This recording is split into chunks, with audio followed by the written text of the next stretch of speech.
नमस्कार. अजिबात उभा राहू नका सगळ्यांना. आज बीड मध्ये आम्ही सगळेजण इथं कुठली जात पात म्हणून नाही तर महाराष्ट्र धर्म म्हणून आम्ही सगळेजण उपस्थित आहोत आणि आपल्या सर्वांचे बांधव कर्तबगार सरपंच स्टेजवरच्या सगळ्या मान्यवरांना विनंती, खाली बसा. यांना खाली न्याय बसा. मिळवण्यासाठी स्टेजवरच्या खाली बसा. स्टेजवरच्या खाली बसा. सगळ्यांनी खाली. लढायचे.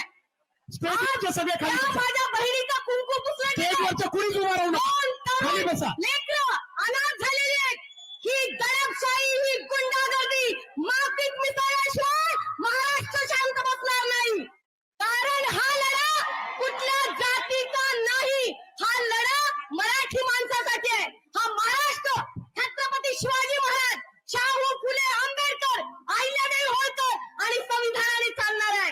आज आव्हाडसाहेब असतील, आदरणीय सुरेश अण्णा असतील, आमचा संदीप क्षीरसागर असेल, जात म्हणून नाही तर आपला माणूस स्टेजवरचे खाली बसा सगळे. त्यांच्या पाठीशी आहेत. त्यामुळे कोणी कितीही मोठा असला तरी महाराष्ट्राच्या जनतेने सर्वांच्या वतीने घाबरायचं विनंती, नाही. स्टेजवरचे सर्व खाली बसा. आणि यांच्या खाली बसा. मारेकऱ्यांना मान्यवरांना विनंती, फाशी स्टेजवर. झाली पाहिजे.